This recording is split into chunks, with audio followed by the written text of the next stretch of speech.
لوگ کہتے ہیں کوئی وظیفہ بتا دے روزی میں برکت کا، بیماری دور ہو جائے، اللہ راضی ہو جائے. ارے بھائی سب سے بڑا وظیفہ ہی 5 وقت کی نماز ہے. وہ پڑھتے نہیں، باقی وظیفے پوچھ رہے ہو ہیں. یقین کریں احادیث میں مضمون ملتا ہے نماز سے روزی میں برکت ہو، نماز بیماریوں کو دور کر دیتی ہے، نماز اندھیری قبر کا چراغ ہے، نماز آپ کی طبیعت کو حشاش بشاش. پوچھے نا نماز آج ماشاءاللہ نمازی مجھے دیکھ رہے ہیں سن رہے ہیں، آج جب بھی وضو کرتے ہیں بتائیں کتنا ٹینشن ریلیز ہو جاتا ہے، بندہ نیا ہو جاتا ہے. کاروبار کام کاج سے اٹھ کر تھکا ہوا آئے، وضو کرے، نماز پڑھے، اس کے بعد لگتا ہے نئی انرجی آ گئی، اتنا فریش کر دیتی ہے نماز. نماز پڑھے تو نا. نمبر 1 کسی صورت نماز قضا نہیں ہونی چاہیے. مسجدوں میں آیا کرو.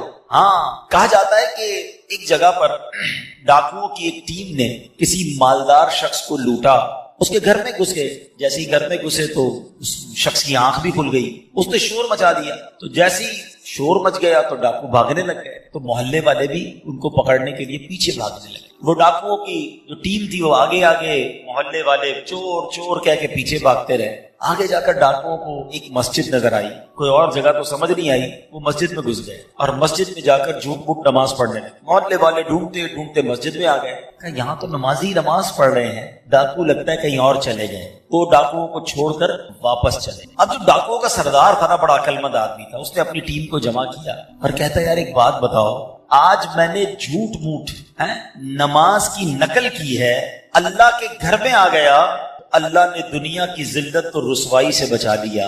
اگر سچ نماز پڑھیں گے تو پھر کتنی برکتیں ملیں گی.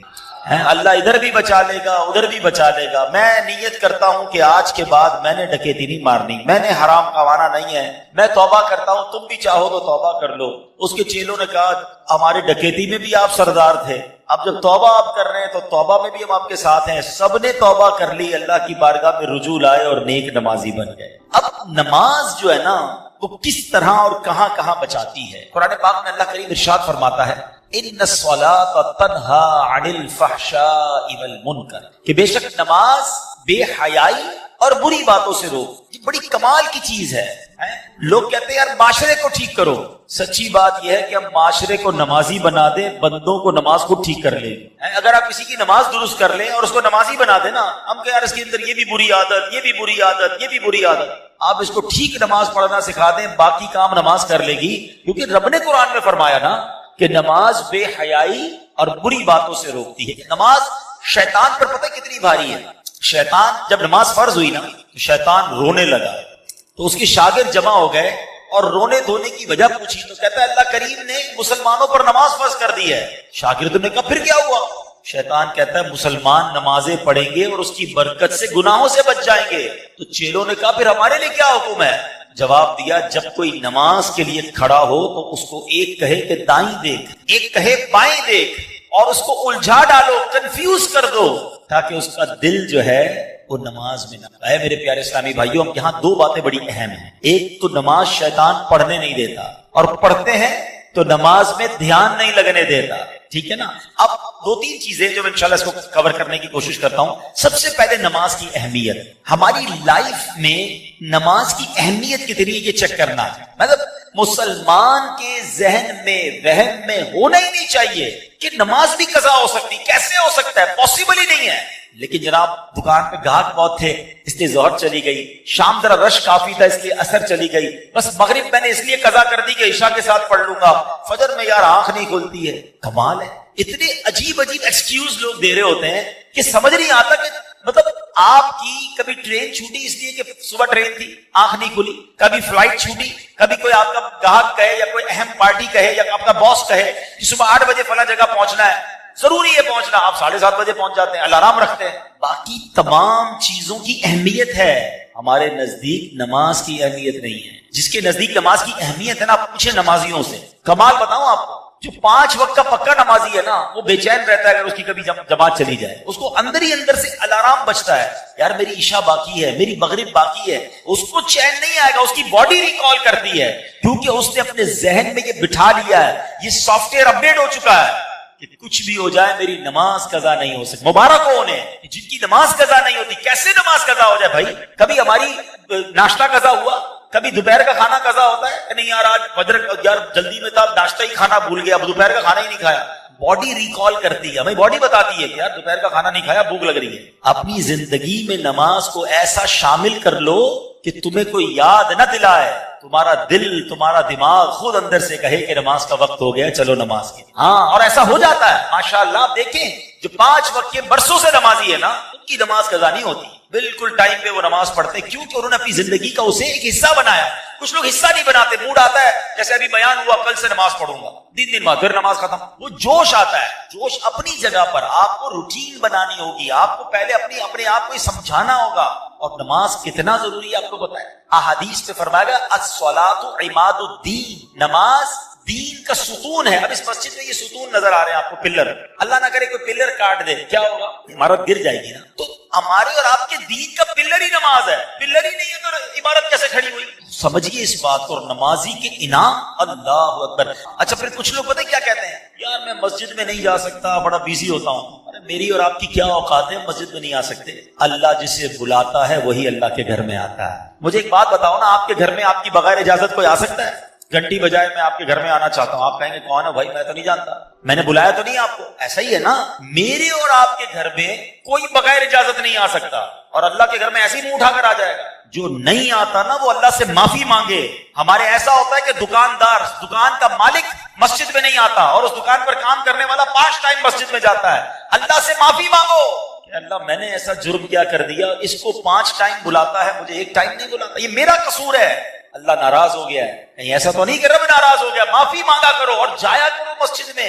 خوش نصیب ہیں جو روز مسجد میں آتے ہیں. اور ایک اور مزے کی بات بتاؤں, مسجد کس کا گھر ہے ذرا بتائیے. آپ کے گھر مہمان آتا ہے, آپ کی کیا تمنا ہوتی ہے؟ میرا مہمان خوش ہو کر جائے, راضی ہو کر جائے. تو کریم کے گھر میں آؤ گے تو وہ ویسے ہی واپس لوٹا دے گا, وہ تمہیں خوش کر کے لوٹائے گا, جھولیاں بھر کے لوٹائے گا. پھر ایک اور پرابلم, مسجد میں جاتے بھی ہیں, مسجد کا ادب ہی نہیں ہے. جیسا منہ آیا ہے, جیسے کپڑے پسینے والے میل والے ویسے ہی لے کے چلے گئے مسجد. یہ نہ کریں. کسی سیٹ کے گھر پہ جاتے ہو ایسے کپڑے پہن کر, کسی دعوت میں جاتے ہیں اور تیار ہو کر پرفیوم لگا کر اچھے کپڑے استری کر کے, اللہ کے گھر میں جیسے ہی منہ اٹھایا گیا, نہ کرو. مسجد کا اکرام کرو, منہ بھی صاف ہو, لباس بھی صاف ہو, اہتمام کریں.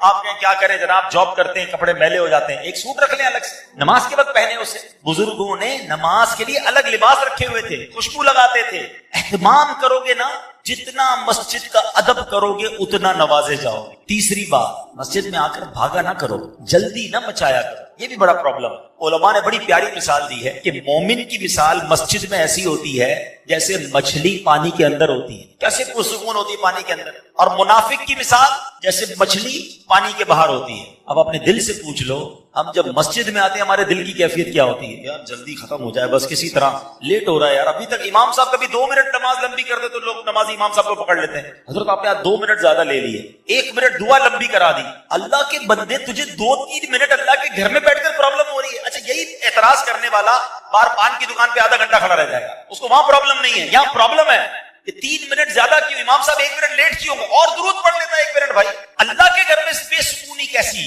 اپنے دل سے پوچھو کہ میں اللہ کے گھر میں جاتا ہوں تو بے چینی کیوں ہوتی ہے؟ دل کا علاج کرو, سکون سے بیٹھا کرو. دنیا میں کوئی بڑا سیٹ صاحب ہمیں بلائے, بہت بڑا آدمی, اور ہمیں کہے کہ بھائی 5 منٹ کے لیے آپ کا ٹائم ہے, ہم چلے جائیں, اور 10 منٹ بٹھا لیں. باہر آ کے کہتے ہیں یار مجھے تو 10 منٹ بٹھایا ہے, مجھے 5 منٹ 15 منٹ ایکسٹرا ٹائم مل گیا.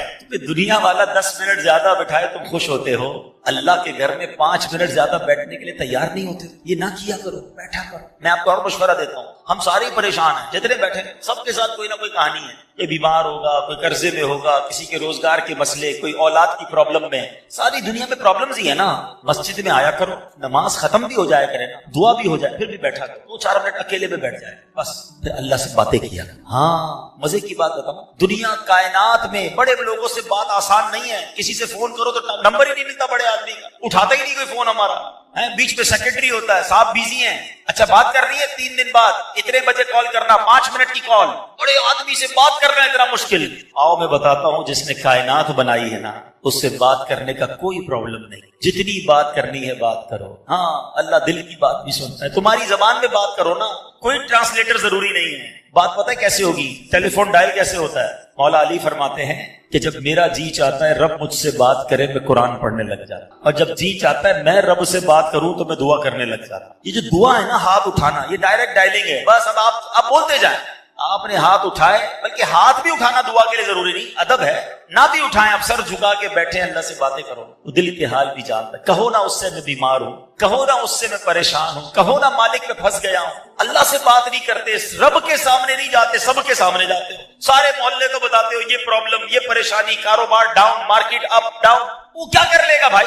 میں تو جس کی بارگاہ میں سر جھکانے کا کہہ رہا ہوں وہ حل المشکلات ہے، وہ مسبب الاسباب ہے، وہ مشکلوں کو دور کرنے والا ہے۔ ہمارے پاس ہی وقت نہیں ہے اس سے بات کرنے کے لیے۔ نماز پڑھا کرو، مسجدوں میں آیا کرو، وقت بتایا کرو، اللہ سے باتیں کیا کرو، پھر دیکھو وہ کریم کیسے تمہاری مشکل دور کرتا ہے۔ مجھے ایک بات بتائے نا، جب بھی میں اور آپ اپنی ماں کے پاس گئے کسی تکلیف کی وجہ سے، ماں نے کیا کیا؟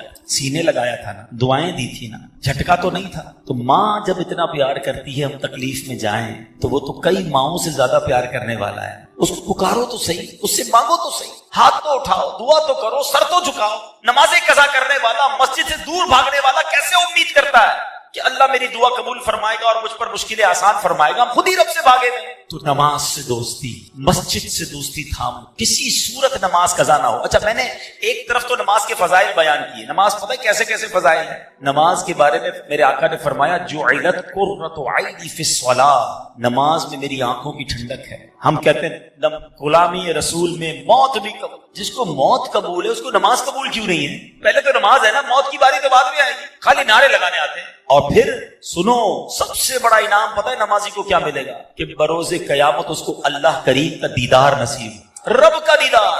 آ رہا ہے نا معراج کا مہینہ ہے نا، 27 رجب کو سب پھر سنیں گے انشاءاللہ آقا کی معراج کے واقعہ۔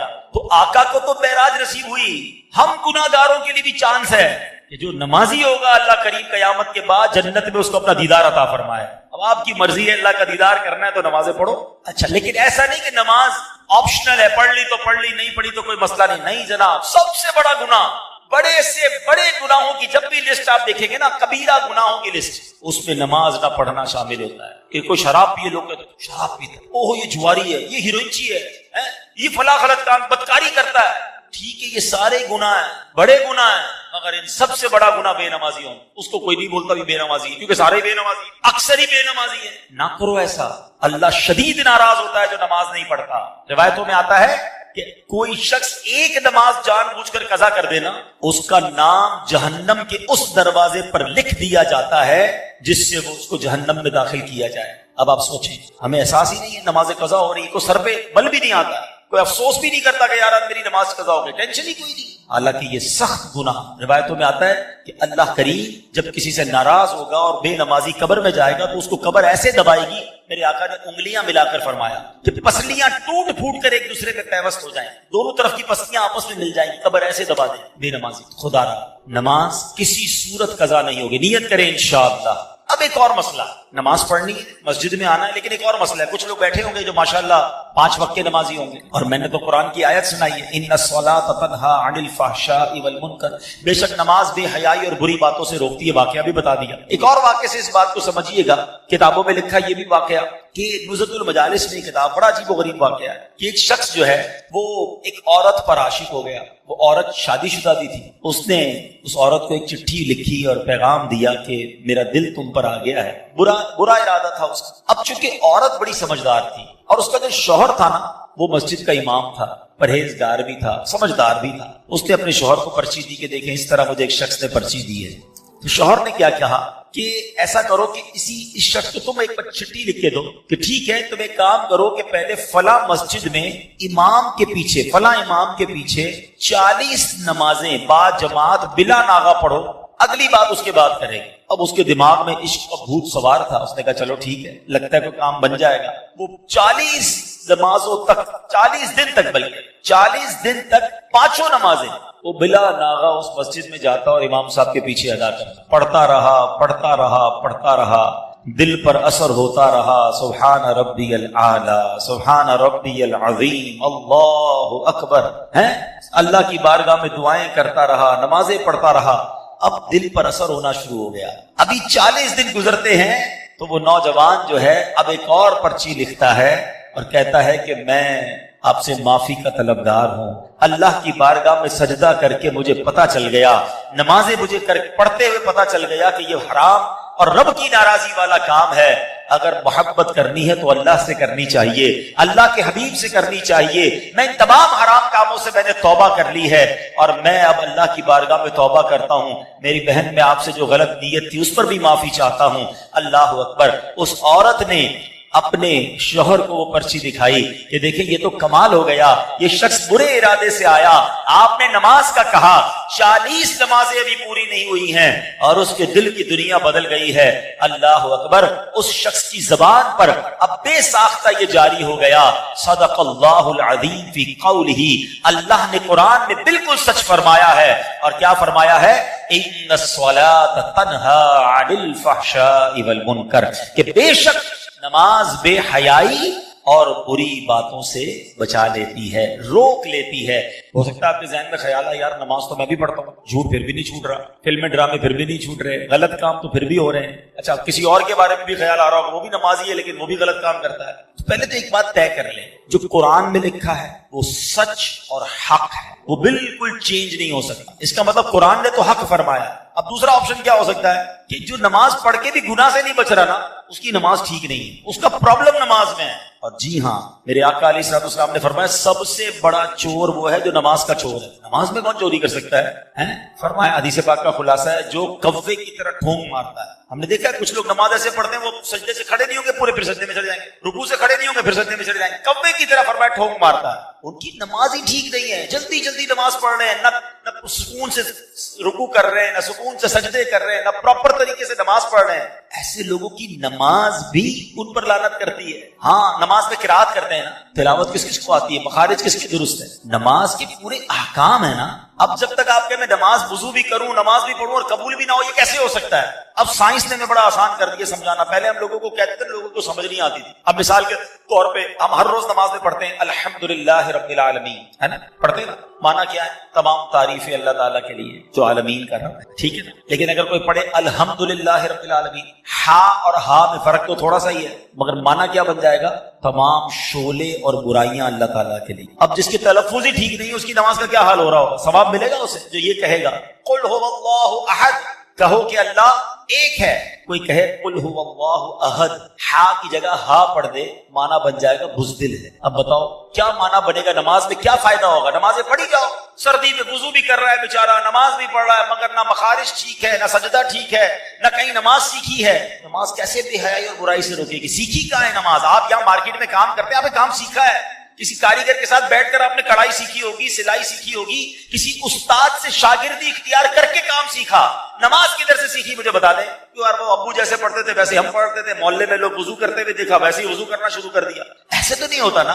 اچھا پھر جب ایسی بات ہم کرتے ہیں نا کہ یار تلفظ کی غلطی، یہ نماز کے فرائض واجبات کی غلطی نماز فاسد کر دیتی ہے، تو شیطان بھی تو ہے نا، تو شیطان کان میں آواز ڈالتا ہے یار ایسا تھوڑی ہوتا ہے، اللہ معاف کرنے والا ہے، تھوڑا بہت تو چلتا ہے۔ اب یہ تھوڑا بہت چلتا ہے نا، یہ ہمیں سائنس نے سمجھانا آپ کو آسان کر دیا۔ ہم تو پہلے بھی سمجھاتے تھے، اب میں آپ کی زبان میں آپ کو سمجھاتا ہوں۔ سب کے پاس موبائل فون ہے، اپنے موبائل پر آپ نے کوئی پاسورڈ لگایا ہوا ہے، ٹھیک ہے، مثال کے طور پہ آپ نے عبدل نام لکھ دیا ہے پاسورڈ، یا ویب سائٹ پر یا بینک اکاؤنٹ میں، اب اس میں اے آپ نے کیپٹل لگایا ہوا ہے، میں کہوں یا ذرا اسمال لگا دیں، ہاں بھائی کھل جائے گا، پاسورڈ کھلے گا؟ اے ہی تو ہے، چھوٹا ہی ہے نا۔ آپ کہیں گے نہیں، اچھا چلے 2 الفاظ کے بعد ایک نقطہ لگا دے بیچ میں، اب کھل جائے گا پاسورڈ؟ اب بھی نہیں کھلے گا، صرف نقطہ ہے یار، نہیں۔ اچھا نقطہ بھی نہیں، اسپیس دے دیں صرف بیچ میں، اب کھل جائے گا؟ اب بھی نہیں کھلے گا۔ کمال ہے یار، تمہاری ویب سائٹ میں نہ اسپیس چلے نہ نقطہ چلے، اور میرے رب کے قرآن میں جیسے پڑھو چل جائے۔ وہاں سمجھ آ رہی ہے ساری باتیں کہ بھائی جیسا پاسورڈ ہے ویسا ہی لگانا ہوگا، اور نماز اپنی مرضی کی پڑھو اور کہ اللہ قبول کر لے گا۔ ایسا نہ کرو۔ عربی زبان اس کے اپنے تقاضے ہیں، اپنے مخارج ٹھیک کریں، اپنی تلاوت ٹھیک کریں، اپنے سجدے رکوع ٹھیک کریں۔ اب میں کمال بتاتا ہوں دعوت اسلامی کا۔ یوں تو دعوت اسلامی کے ہم پر بڑے احسان ہیں، مگر میں سمجھتا ہوں کہ پچھلی کئی صدیوں میں جس انداز سے دعوت اسلامی والوں نے نماز سکھانے کا اہتمام کیا، نماز کورس کروائے، فرض علوم کورس کروائے، بچوں کے مدرسوں کے ساتھ بڑوں کے مدرسے بنائے، تاکہ کسی طرح لوگوں کے مخارج ٹھیک ہو جائے، ان کی تلاوت ٹھیک ہو جائے، ان کی نماز ٹھیک ہو جائے، کیونکہ ہمیں یہ پتا ہے کہ اگر ہم نے بندے کی نماز ٹھیک کر دی، یہ نماز اس بندے کو ٹھیک کرے۔ ہاں بندہ ٹھیک ہو جائے، اس کی نماز یہ پراپر پڑھ لے، کیونکہ رب نے قرآن میں فرمایا، ہمارا کوئی کمال نہیں، اللہ نے فرما دیا کہ نماز بے حیائی اور برائی سے روکے گی، بس آپ کسی طرح نماز ٹھیک کر لو، باقی انشاءاللہ نماز اپنا کام کر دے گی۔ تو اے میرے پیارے اسلامی بھائیوں، گلف مارکیٹ میں کام کرنے والوں، آج میں آپ کے پاس ایک ہی پیغام لے کر آیا ہوں کہ پلیز اپنی نماز پر توجہ دیں۔ پہلی نیت یہ کریں کہ کچھ بھی ہو جائے آج کے بعد ہماری کوئی نماز قضا نہیں ہو۔ دوسرا، اب نماز صحیح پڑھنی ہے، یہ زیادہ اس کے ساتھ یہ بھی ضروری ہے نا، ٹھیک ہے نا؟ اب نماز صحیح کیسے پڑھنی ہے وہ دعوت اسلامی والے آپ کو کروا دیں گے ماشاءاللہ۔ اس مسجد میں بھی، دیگر دعوت اسلامی کے پورے کراچی میں، پاکستان میں رات کو مدرسے لگتے ہیں، 15 منٹ 20 منٹ کا مدرسہ، آپ جائیں صرف قاری صاحب کو پہلے اپنی، میں تو کہتا ہوں صرف نماز میں جو آپ پڑھتے ہیں نا، سورہ فاتحہ پڑھتے ہیں، سورہ اخلاص پڑھتے ہیں، وہ سنائیں ان کو کہ سنیں بھائی میری تلاوت ٹھیک ہے، نہیں ٹھیک پہلے اس کو ٹھیک کریں، نماز کی تسبیحات کو ٹھیک کریں، پھر ماشاءاللہ دعوت اسلامی والے کبھی 7 دن کا، کبھی 3 دن کا نماز کورس کرواتے ہیں۔ میری گزارش ہے ماشاءاللہ، امام صاحب اور کمیٹی کے لوگ موجود ہیں، آج ہی اعلان کر دیں کہ کوئی جناب 3-4 دن کا کورس اسی مسجد میں کرا دیں، روز کے 2 گھنٹے، بے شک آپ رات کو کاروبار کے بعد بیٹھ جاؤ، ارے یہ تو ہمیں سارے کام چھوڑ کے کرنا چاہیے تھا، لیکن نماز کورس کر لیں گے، آپ کو اندازہ ہو جائے گا کہ کتنی غلطیاں تھی جو میں وضو میں کرتا تھا، میں نماز میں کرتا تھا، جو غسل میں کرتا تھا، کسی کی انگلیاں سجدے میں نہیں لگتی، کسی کی پیشانی سجدے میں نہیں لگتی، کسی کا رکوع ٹھیک نہیں ہو رہا، آپ کو اندازہ ہوگا کہ یار اتنی ساری باریکیاں تھیں جو مجھے پتہ ہی نہیں تھی۔ تو اگر آپ یہ سیکھ لیں گے، اور یقین جانیے جس دن نماز ٹھیک ہو گئی نا، پھر ہر سجدہ تمہارے درجے بلند کرتا جائے گا، ہر دعا تمہاری انشاءاللہ مشکلیں ٹالے گی، یہی نماز تمہاری روزی میں برکت لے آئے گی، یہی نماز تمہیں انشاءاللہ بیماریوں سے بچائے گی۔ میں رب کریم سے دعا کرتا ہوں کہ رب کریم ہمیں 5 وقت کا پکا نمازی بنا دے، اپنے گھر میں بار بار آنے کی توفیق عطا فرمائے، اور ہم جو نماز پڑھیں اس نماز کو صحیح طریقے سے ادا کرنے کی توفیق عطا فرمائے، آمین بجاہ النبی الامین صلی اللہ تعالی علیہ وسلم، صلو علی الحبیب صلی اللہ تعالی علی محمد۔ اچھا، اب ایک ماشاءاللہ اعلان بھی ہے کہ دعوت اسلامی کے تحت ایک مسجد کا تعمیری کام جاری ہے، کنسٹرکشن کی جملہ اخراجات کے لیے تعاون فرمائیں۔ اب یہ مسجد باہر اسلام میں موجود ہیں، اور یہ گل گوٹ نیو سبزی منڈی سپر ہائی وے پر شاید کوئی مسجد بن رہی ہے، 20 لاکھ روپے ان کو حاجت ہے، اور یہ بھی نصیب والوں کا کام ہے، کیونکہ جو اللہ کے لیے مسجد بناتا ہے اللہ اس کے لیے جنت میں گھر بناتا ہے۔ تو اپنے لیے، اپنے مرحومین کے لیے کچھ نہ کچھ حصہ ضرور ملائیں، سجدے ہوتے رہیں گے، قیامت تک ہمیں نیکیاں ملتی رہیں گی انشاءاللہ عز و جل۔ جیسے میں نے کہا کہ آج ذہنی آزمائش کا سلسلہ میں نے بھی جانا ہے، اس لیے میں تھوڑا مختصر بیان کیا۔ 9 بجے یہ کورنگی روڈ پہ ریڈیسن بینکویٹ ہے، وہاں پر ہے، لیکن اگلے آنے والے جمعے کو آپ کے قریب ہی انشاءاللہ فریئر ہال میں ایک بہت بڑا عظیم الشان جمعے کے دن رات 8 بجے 8:15 بجے عشاء کے بعد محفل شروع ہو جائے گی، 9 بجے پروگرام ہوگا، اور اس پروگرام میں انشاءاللہ جہاں سوال جواب کے ذریعے بہت کچھ آپ کو سیکھنے کو ملے گا، قبلہ مفتی قاسم صاحب سنت و بھرا بیان بھی فرمائیں گے، درس قرآن بھی ہوگا، تو آپ نے اس میں بھی آنا ہے۔ اور انشاءاللہ ایک اور ماشاءاللہ مسجد، سبحان اللہ، آج تو مسجدوں کی باہر آئی ہوئی ہے، منس روڈ کے لیے یہ بھی کوئی مسجد کے لیے اسلام میں موجود ہیں، تو ان کے لیے بھی آپ تعاون کریں، اللہ پاک ان کو کامیابی عطا فرمائے اور اللہ کا گھر خیر سے تعمیر ہو جائے۔ اب انشاءاللہ یہاں پر مزید پروگرام جو ہے وہ آگے چلے گا ماشاءاللہ۔ چلے مبارک ہو۔ 22 فروری سے کب تک کتنے بجے؟ عشاء کے بعد روزانہ آدھا گھنٹہ اسی مسجد میں نماز کورس شروع ہو جائے گا انشاءاللہ۔ کوئی فیس نہیں لیں گے آپ سے، دعوت اسلامی والے بس چاہتے سیکھ لو یار، سیکھ لو، نمازیں درست کر لو، تو کون آئیں گے انشاءاللہ؟ آدھا گھنٹہ عشاء کے بعد آدھا گھنٹہ آ جائیں۔ اچھا، کچھ لوگ اگر دیر سے ختم کرتے ہیں نا، دکان 10 بجے ختم کرتے ہیں، تو اگر آپ قاری صاحب ہمارے اتنے اچھے ہوتے ہیں مبلغین کہ یار بھائی ایک کورس تھوڑا لیٹ بھی کروا دو، تو لیٹ بھی کروا دیں گے۔ دعوت اسلامی والے آپ کے ٹائم کے مطابق آپ کو پڑھا دیں گے، آپ سیکھنے والے بن جاؤ تاکہ ہم سب کی نماز درست ہو جائے۔ اللہ پاک ہم سب کو عمل کرنے کی توفیق عطا فرمائے۔ الحمدللہ رب العالمین والصلاۃ والسلام علی سید الانبیاء والمرسلین۔ اللهم ربنا آتنا فی الدنیا حسنۃ وفی الآخرۃ حسنۃ وقنا عذاب النار۔ میرے مولا ہم سب کا جمع ہونا اپنی بارگاہ میں قبول فرما، ہم سب کے تمام صغیرہ کبیرہ گناہوں کو معاف فرما۔ آج ہم نے نماز کے بارے میں سنا ہے، اللہ ہمیں 5 وقت کا پکا نمازی بنا دے، اے اللہ سجدوں کی لذت بھی عطا فرما، با جماعت نمازیں پڑھنے والا بنا دے، میرے کریم مولا ہماری مشکلیں آسان فرما، ہم سب کو صحیح طریقے سے سیکھ کر صحیح نماز پڑھنے کی توفیق عطا فرما، سب کی جھولیاں بھر دے، سب کی مرادیں پوری کر دے، اس مارکیٹ میں کاروبار کرنے والوں پر خاص رحمتوں اور برکتوں کا نزول فرما، ہمارے وطن پر خاص نظر فرما، جو مشکل گھڑی آئی ہے، جو مشکل وقت آیا ہے، اے اللہ ہمارے ہماری معیشت کو اپنے کرم سے سہارا عطا فرما، اے اللہ مہنگائی کے طوفان کو دور کر دے، رب یسر ولا تعسر وتمم لنا بالخیر یا فتاح وبک نستعین وافوض امری الی اللہ ان اللہ بصیر بالعباد۔ میرے مولا ہم کو جلدی جلدی مکہ مدینے کی حاضری نصیب فرما۔ وصلی اللہ تعالی علی خیر خلقہ محمد وآلہ وصحبہ اجمعین برحمتک یا